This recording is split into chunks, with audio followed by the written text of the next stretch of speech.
Captain Jake Morrison stood on the bridge of Earth's Hope, watching the stars drift past the viewing window. The ship moved slowly through space, its engines humming quietly. Jake had been exploring space for 10 years now, but he still loved the sight of distant suns and planets. "Captain, we're getting something strange on our sensors," said Lisa Grant, the ship's science officer. She looked at her screen with a worried face. "There's a massive energy reading coming from the next star system." Jake walked over to her station. The numbers on Lisa's screen were bigger than anything they had seen before. "How massive are we talking about?" 10 times larger than our biggest ships, sir," Lisa replied. "Maybe more, and there are dozens of them." Kevin Brooks, who handled navigation, turned from his station. "Captain, should we go back to Earth? This doesn't look safe." Jake thought for a moment. Earth had sent them out here to explore and learn about new worlds. If they ran away from everything unknown, they would never discover anything important. "No, we keep going, but we stay careful. Set course for the edge of that system, but keep our distance." The ship changed direction and moved toward the mysterious energy signals. As they got closer, their screens began to show something incredible. Huge ships floated in space around a blue and green planet. The ships were unlike anything humans had ever built. They looked like they were made of crystal and metal, shining with their own light. "My God," whispered Lisa. "Those ships must be 5 miles long each." Jake felt his heart beating faster. This was it. This was the moment humans had wondered about for hundreds of years. They were not alone in the universe. "Send a message to Earth immediately. Tell them we found alien ships." "Already doing it, Captain," said Kevin, his fingers moving quickly over his controls. The alien ships seemed to notice Earth's Hope. 3 of the massive vessels turned and began moving toward the small human ship. Jake felt sweat on his forehead. "Everyone stay calm. We're here in peace." A voice suddenly filled the bridge. It was deep and powerful, speaking perfect English. "Small vessel, you have entered the territory of the Zephyrian hegemony. State your purpose or be destroyed." Jake stepped forward. "This is Captain Jake Morrison of the human ship Earth's Hope. We come in peace, seeking friendship with other intelligent species." There was a long pause. Then the voice spoke again, but this time it sounded amused. "Humans, we have heard whispers of your species. You are new to space travel, are you not?" "Yes, we achieved faster-than-light travel only recently," Jake answered honestly. "How recently?"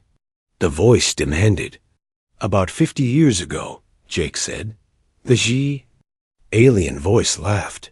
It was not a pleasant sound. 50 years. We have been traveling between stars for over 10,000 years. You are children playing with toys. You do not understand." Jake felt anger rising in his chest, but he kept his voice calm. "We may be new to space, but we're here now. We'd like to learn from you and share what we know." "Share?" The voice laughed. Again, "What could you possibly offer us? We have seen your crude ships, your simple technology. You have nothing we want or need." One of the alien ships moved closer to Earth's Hope. On the main screen, Jake could see details of the massive vessel. It was beautiful and terrifying at the same time. Strange symbols glowed along its hull, and it seemed to bend light around itself. "I am War Commander Zethkar of the Hegemony," the voice continued. "I speak for the Supreme Council. We have decided to be generous with your species." "Generous?" Jake asked. "Yes, we will allow humanity to continue existing, but only under our rule. You will serve the hegemony as all lesser species do. Your ships will carry our supplies. Your people will work in our factories. Your worlds will provide us with food and materials." Jake looked around at his crew. Lisa's face was pale.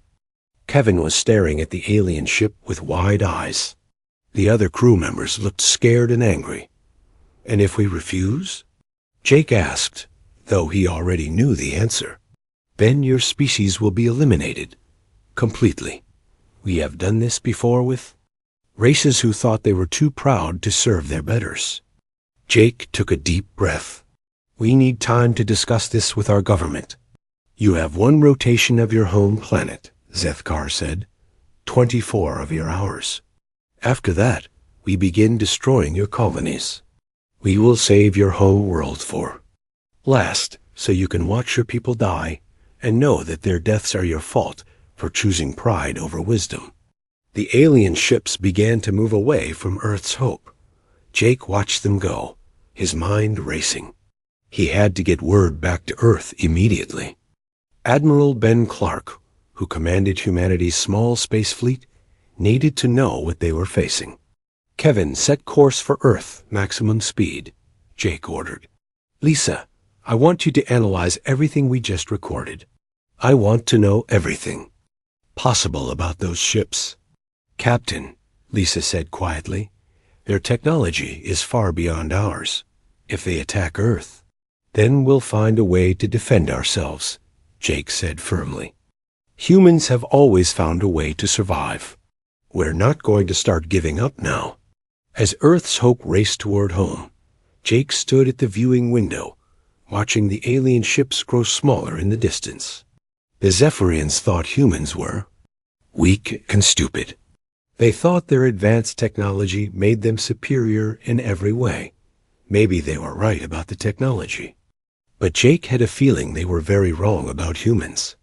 The aliens had made their first mistake by underestimating humanity. Jake hoped it would not be their last. Behind him, Kevin was already sending detailed reports to Earth. Admiral Clark would receive the news in a few hours. Then President Helen Carter and her advisors would have to decide how to respond to the alien ultimatum. Jake knew what his recommendation would be.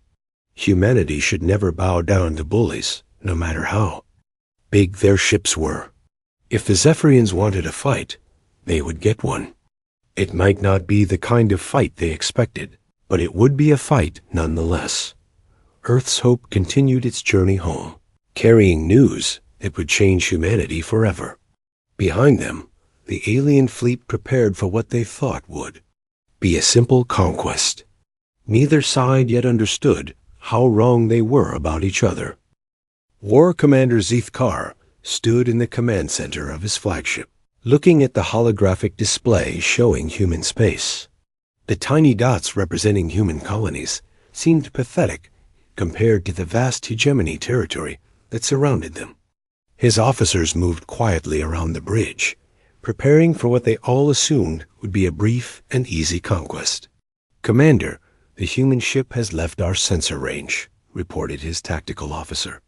"They are likely returning to their home world to deliver our message."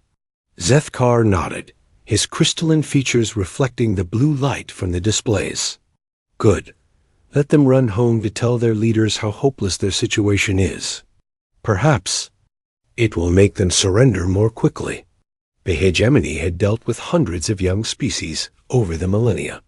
The pattern was always the same.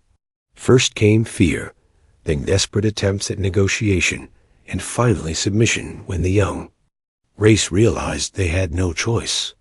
The humans would be no different. "Begin moving our fleets into position," Zethkar ordered. "I want 3 battle groups positioned near their major colonies.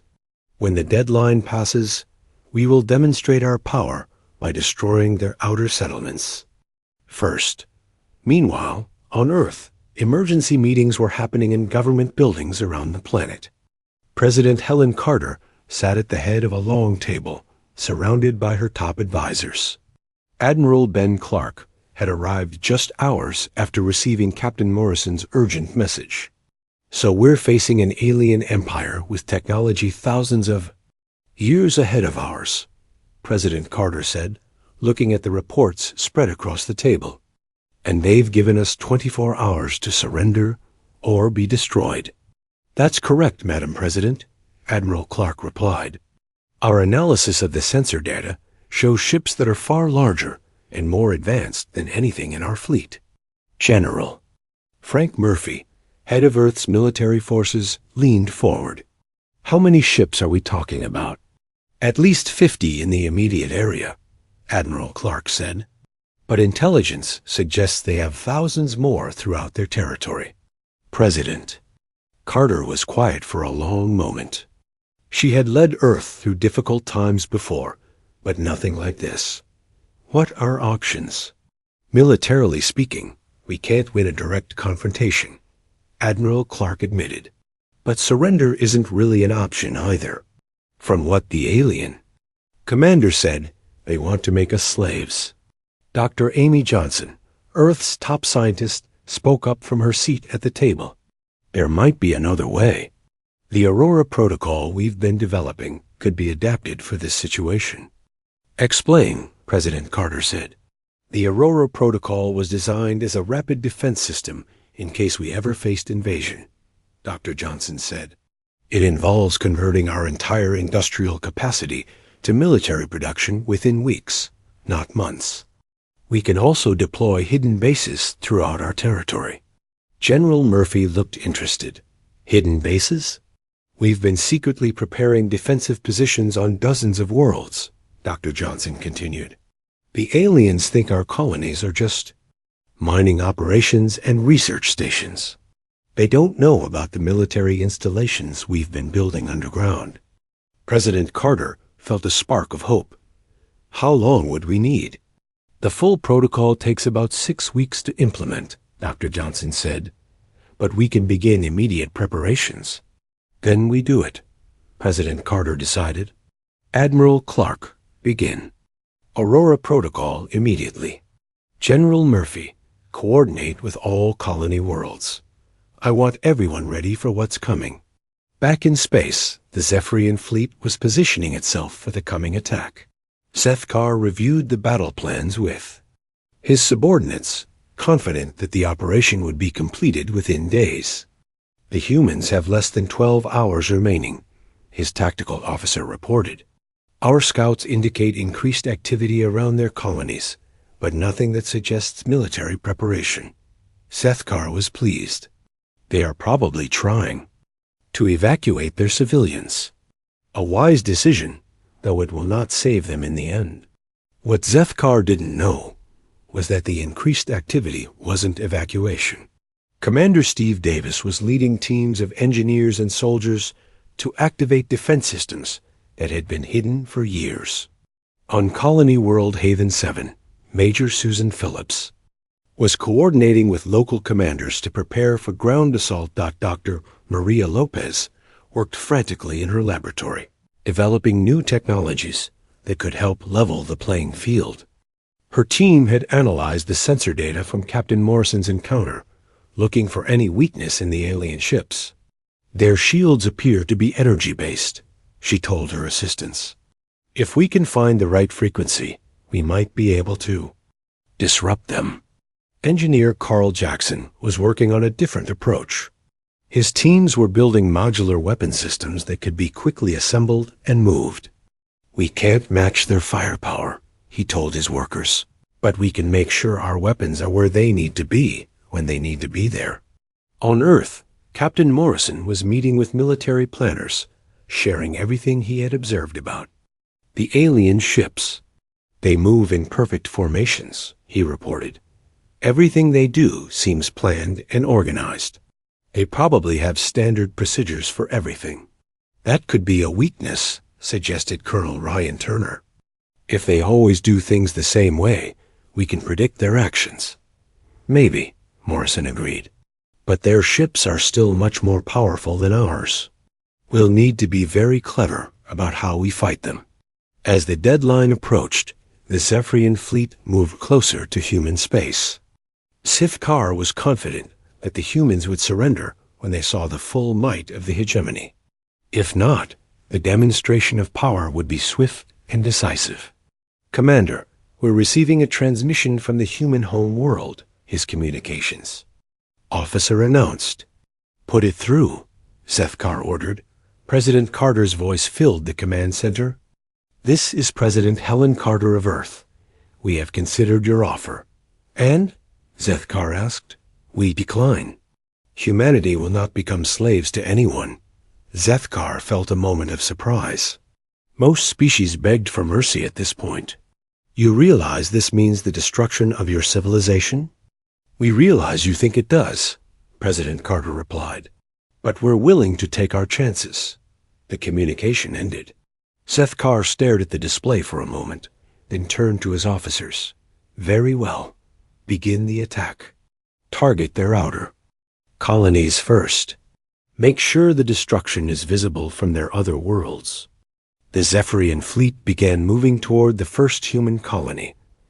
Zethkar was still confident this would be a quick victory. The humans had chosen pride over caution, and now they would pay the price for their foolishness. What he didn't realize was that humanity had chosen something else entirely. They had chosen preparation over panic, strategy over surrender, and unity over despair. The real battle was about to begin, and it would not be the simple conquest the Zephyrians expected. The Zephyrian battle fleet emerged from hyperspace near the human colony of New Dallas, expecting to find frightened civilians and weak defenses. War Commander Zethkar watched his tactical display with satisfaction as his massive ships took formation around the planet. Begin orbital bombardment, he ordered. Target the major cities first. I want this demonstration to be visible from other human worlds. The lead ships charged their main weapons, energy building in their crystal cores. But as the first shots fired toward the planet's surface, something unexpected happened. The beams struck empty ground where the cities should have been.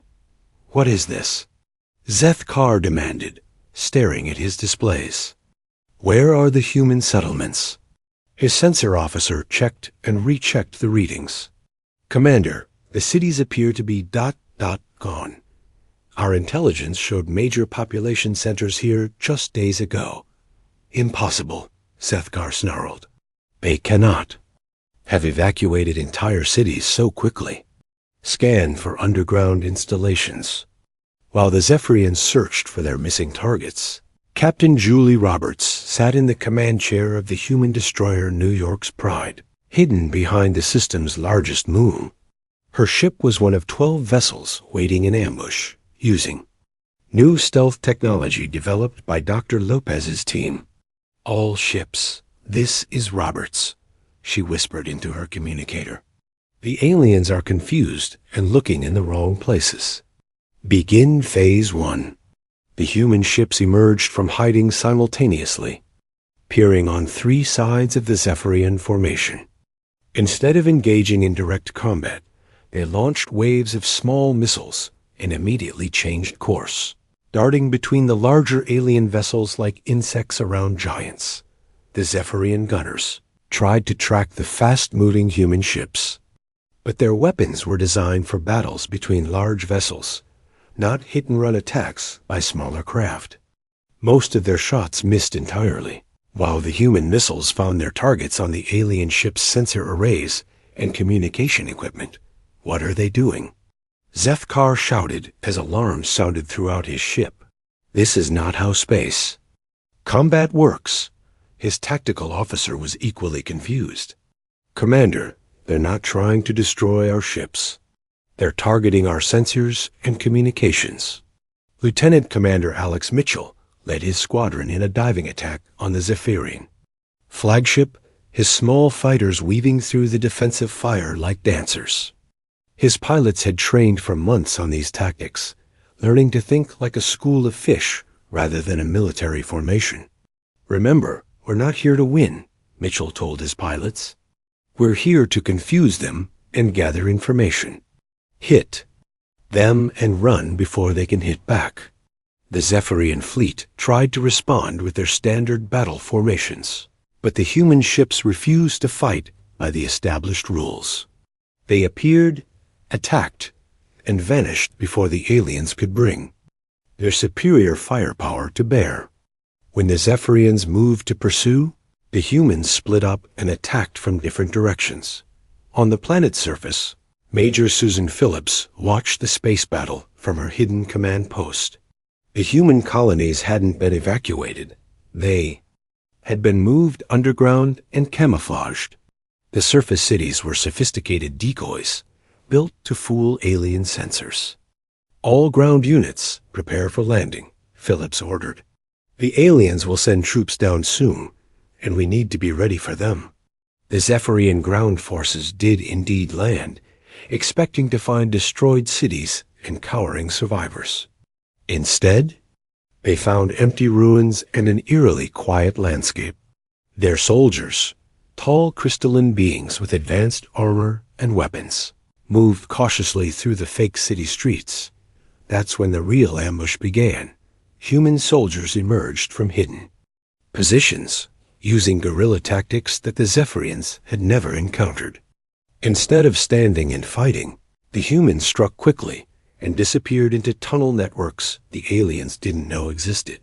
"This is Squad Leader Vex Then to command," one of the alien soldiers reported. "The humans are not fighting properly. They attack and flee before we can respond." "Pursue them," came the reply from the orbiting ships. "We cannot, Commander. They vanish into the ground like phantoms." Back in space, Admiral Morrison had arrived with reinforcements, but not the kind the Zephyrians expected. Instead of bringing more ships to match the alien fleet, he had brought supply vessels and support craft that looked harmless but carried special equipment. "All units, this is Admiral Morrison," he broadcast on a secured channel. "Execute Plan Hornet's Nest." The supply ships released hundreds of small drones, each no larger than a person, but equipped with powerful computers and communication equipment.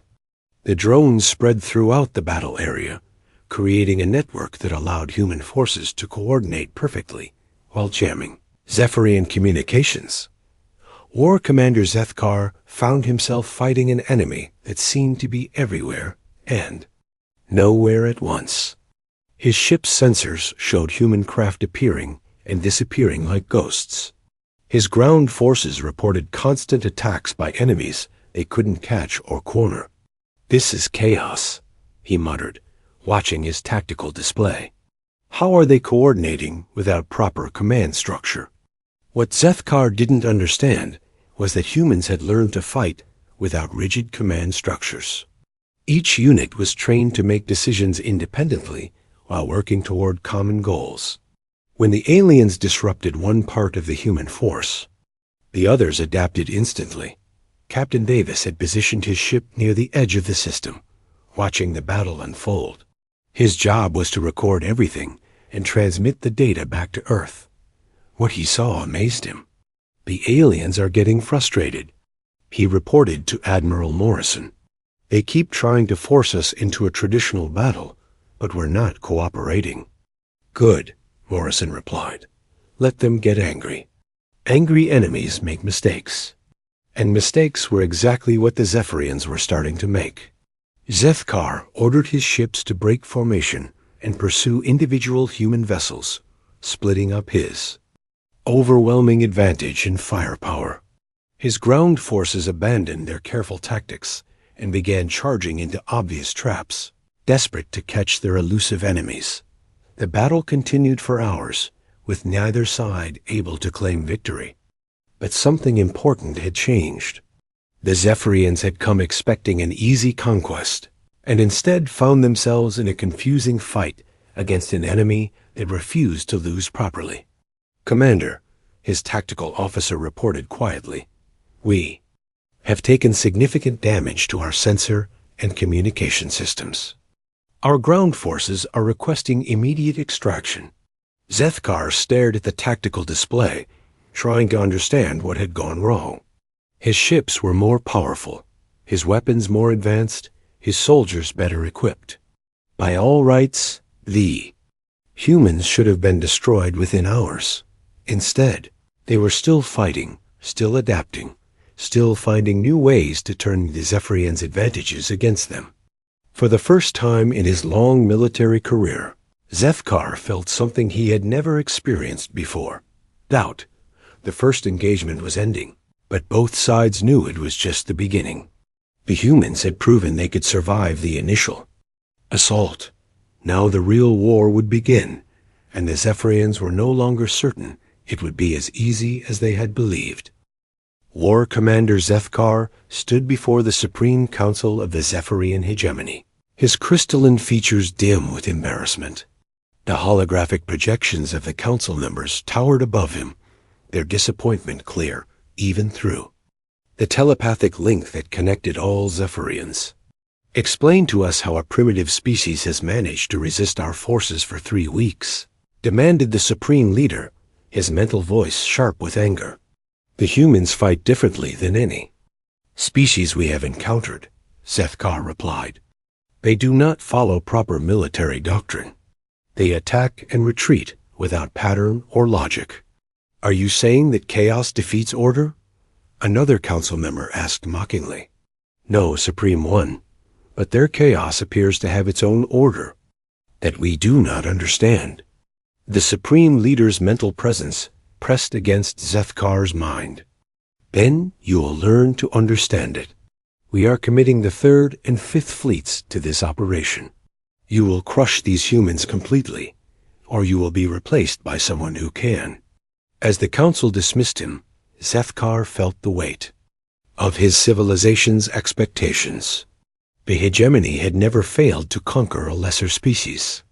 Their reputation among the galaxy's other races depended on maintaining their image of invincible superiority.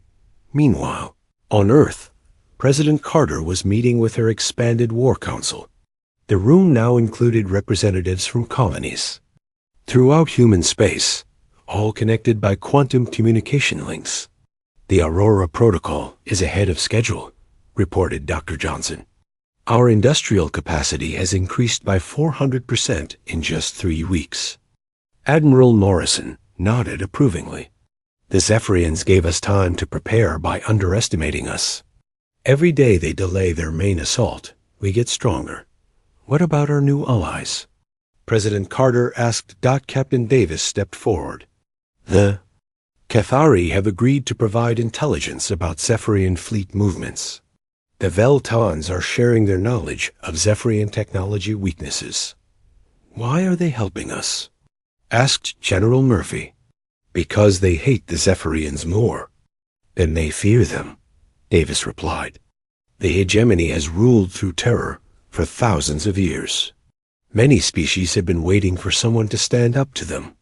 Dr. Lopez presented her latest research. "We've learned something interesting from the alien technology we captured. The Zephyrians' greatest strength might also be their weakness." "Explain," President Carter said. "Their telepathic network allows perfect coordination, but it also means they all think alike. When one Zephyrian gets confused or frustrated, that feeling spreads to others through their mental link." Engineer Jackson added, "We've developed new weapons that specifically target their communication systems. If we can disrupt their telepathic network, their fleets will lose coordination." President Carter looked around the room at her advisors. 3 weeks ago, they had been facing certain destruction. Now they were planning offensive operations against a galactic empire. "What's our next move?" "We reveal the 2nd phase of Aurora Protocol," Admiral Morrison said. "Show them that everything they think they know about human space is wrong." The Zephyrian 3rd and 5th fleets arrived in human space with overwhelming force. Nearly 200 ships, each larger and more powerful than anything humanity had ever built. Zethkar was confident that this massive fleet would end the conflict quickly. "Begin systematic destruction of all human colonies," he ordered. "No more surgical strikes. We eliminate everything." But as the fleets moved to their target systems, they discovered something impossible. The human colonies they had been watching for weeks were gone. Not destroyed, not evacuated, simply not there. "Commander, our intelligence was wrong," reported his sensor officer. "These are not colonies. They single quotes decoys." Zethkar felt cold dread creeping through his mind. "What do you mean, decoys?" The structures appear to be sophisticated holograms and empty buildings. There are no life signs, no industrial activity. Everything we've been observing was fake. At that moment, human fleets emerged from hiding throughout the sector. Not the small raiders they had been fighting, but full battle groups with ships. The Zephyrians had never seen before. Humanity had been building warships in secret locations, while the aliens watched fake colonies. Captain Julie Roberts now commanded a battlecruiser twice the size of her old destroyer. All human fleets. This is Admiral Roberts. Execute Operation Prometheus. The battle that followed was unlike anything in Zephyrian history.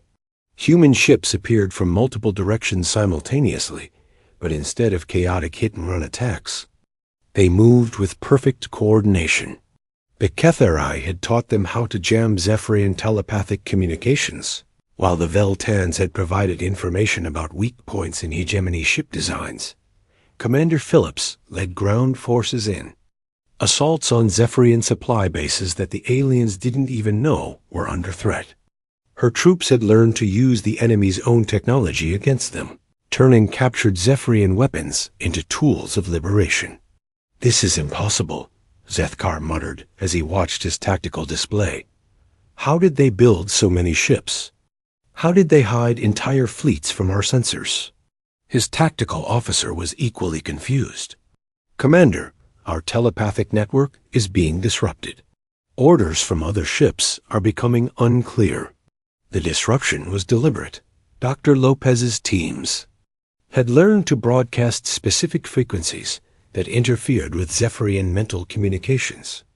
Without their telepathic coordination, the alien fleets began making mistakes, ships firing at empty space or moving into each other's paths. Lieutenant Commander Mitchell led fighter squadrons in precision strikes against Zephyrian command ships. His pilots had evolved from desperate survivors into elite warriors, learning to exploit every weakness in alien defenses. "The big ships can't track us when their sensors are jammed," he reported to Admiral Morrison. "We can hit their command centers and escape before they know what happened." But the most shocking revelation came when other alien species began openly supporting humanity. Ships from a dozen different races appeared alongside human fleets, turning the conflict into something the Zephyrians had never imagined: a rebellion. The hegemony kept these species enslaved through fear, Admiral Morrison explained to his officers.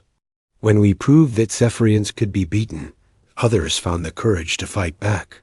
Zethkar found himself commanding not just a military operation, but a fight for the survival of his civilization's entire way of life.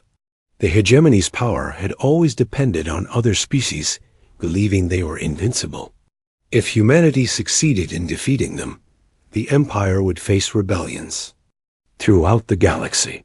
"Send a message to the Supreme Council," he ordered. "We need reinforcements, all available fleets." "Commander," his communications officer replied nervously, "we cannot reach the Supreme Council. The humans are jamming all our long-range communications." 4. The first time in Zephyrian history, one of their fleets was cut off from higher command, forced to make decisions without guidance from their leaders. The realization sent waves of panic through the telepathic network, further disrupting their coordination. As the battle continued, it became clear that something fundamental had changed. The Zephyrians were no longer fighting a primitive species trying to survive.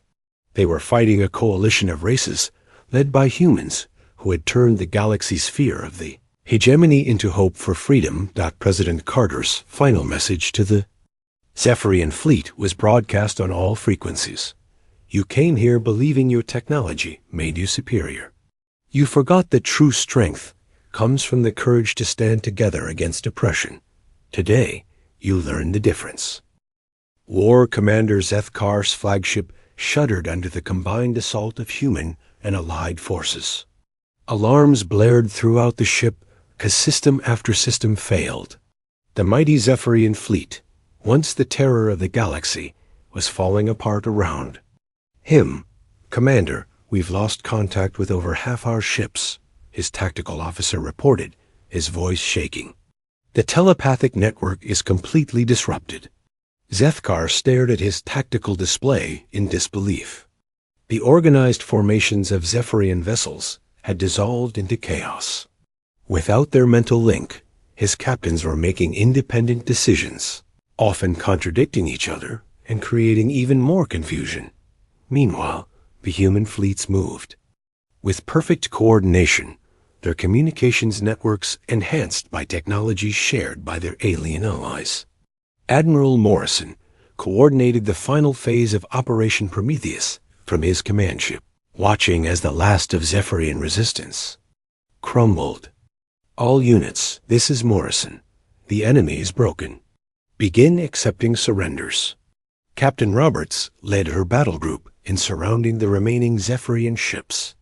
Many of the alien vessels were already powering down their weapons, their crews realizing that continued fighting was hopeless. "Attention Zephyrian fleet," Roberts broadcast. "Surrender now, and you will be treated fairly. Continue fighting, and you will be destroyed." One by one, the great ships of the hegemony began to surrender.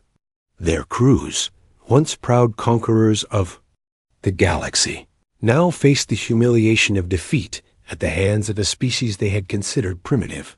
On the surface of Haven 7, Major Phillips accepted the surrender of the last Zephyrian ground forces. The alien soldiers, their crystalline armor cracked and damaged, knelt before human troops who had once seemed so weak and defenseless. "Your war is over," Phillips told the alien commander. "Your people fought bravely, but your leaders chose pride over wisdom." Back on his crippled flagship, Zethkar finally understood the magnitude of his civilization's error. The humans hadn't won through superior technology or greater numbers.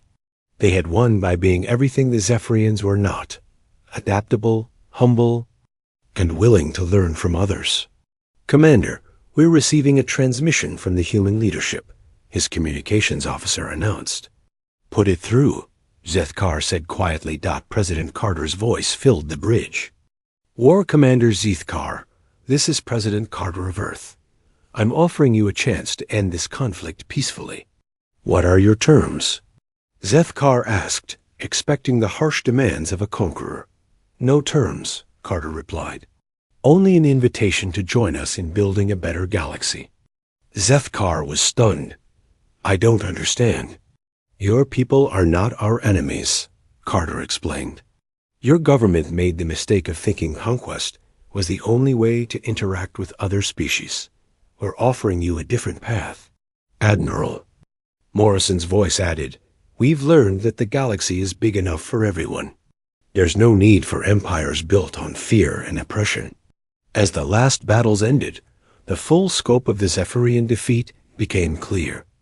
Not only had humanity survived their assault, but they had inspired a galaxy-wide rebellion that was spreading to every corner of hegemony space. Dr. Johnson's final report to President Carter summarized the incredible transformation. "In 6 weeks, we've gone from facing extinction to leading a coalition of free worlds. The Aurora Protocol worked beyond our wildest expectations." Engineer Jackson added his own observations. "The Zephyrians' technology is impressive, but they never learned to think creatively with it. They used the same tactics for thousands of years because they always worked before." Captain Davis, now promoted to admiral, coordinated the integration of surrendered Zephyrian forces into the new Galactic Alliance. "Many of their soldiers and officers are eager to learn our methods. They're tired of a system that values pride over progress." The transformation of War Commander Zethkar was perhaps the most remarkable of all. Stripped of his command, but not imprisoned, he was allowed to observe human military doctrine and administration. What he saw challenged everything he had believed about leadership and warfare. "You lead through inspiration, not fear," he told Admiral Morrison during one of their discussions. "Your soldiers follow orders because they believe in your cause, not because they're afraid of punishment." "Fear is a temporary motivator," Morrison replied. trust and respect last forever. Dr. Lopez's research teams worked alongside Zephyrian scientists, combining human creativity with alien technology too. Develop innovations neither species could have achieved alone. The results were remarkable. Faster ships, better weapons, and most importantly, communication systems that allowed different species to work together effectively. President Carter addressed the galaxy in a broadcast that reached every inhabited world. Today marks the end of one era and the beginning of another. For too long, this galaxy has been ruled by fear and domination. We offer a different vision, cooperation, mutual respect, and the freedom for every species to determine its own destiny. The response was overwhelming. Species that had been enslaved by the hegemony for millennia declared their independence. Others, inspired by humanity's example, began forming their own alliances based on equality rather than conquest. The Supreme Council of the Zephyrian hegemony, faced with the collapse of their empire, finally agreed to negotiate. The peace talks were held on a neutral world, with representatives from dozens of species attending. The negotiation surprised everyone, especially the Zephyrians. Instead of demanding tribute or territory, humanity proposed something unprecedented.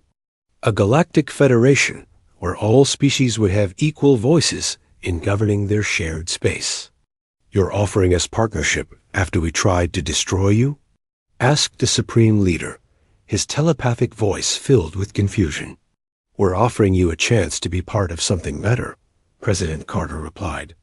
"Your people have knowledge and abilities that could benefit everyone, but only if you're willing to share rather than dominate." The transformation wasn't immediate. Many Zephyrians struggled to accept that their way of life had been wrong. But gradually, as they saw the benefits of cooperation over conquest, more and more of them embraced the new approach. Zeth-Kar became one of the strongest advocates for change within Zephyrian society. His experiences fighting against human forces had taught him that strength came not from superiority, but from the ability to adapt and grow. "We chose pride over caution," he told his fellow Zephyrians. "We believed our technology made us better than everyone else. The humans showed us that wisdom matters more than weapons." A year after the war's end, Admiral Morrison stood on the bridge of the first joint human Zephyrian exploration vessel. The ship was crewed by officers from both species, working together to explore uncharted regions of the galaxy. "Strange to think we were enemies not long ago," commented his Zephyrian second-in-command. "Not strange at all," Morrison replied. "The best partnerships often come from former adversaries who learn to respect each other." Captain Roberts, now commanding a mixed fleet of human and alien vessels, led missions to liberate species still under the control of hegemony holdouts. Each victory brought more worlds into the growing Federation. The war had ended, but its lessons continued to shape the galaxy. Humanity had proven that no empire, no matter how powerful, could survive when its people chose pride over caution, arrogance over wisdom, and fear over hope. President Carter's final address to the galactic community captured the spirit of the new age. "We didn't defeat the Zephyrian hegemony through superior force. We defeated an idea, the idea that some beings are naturally superior to others. In its place, we offer a better idea, that all intelligent life has value, and that together we can achieve things none of us could accomplish alone." The galaxy had watched the Zephyrians fall, not to human weapons, but to human principles. And in that fall, countless worlds found the courage to stand up and claim their freedom. Years later, when historians wrote about the war, they would note that it marked the end of the age of empires and the beginning of the age of cooperation. The Zephyrians had chosen pride over caution, and that choice had cost them everything they thought they valued. But humanity had offered them something better in return, the chance to be part of a galaxy where strength came not from dominating others, but from lifting them up. And in the end, That proved to be the greatest victory of all.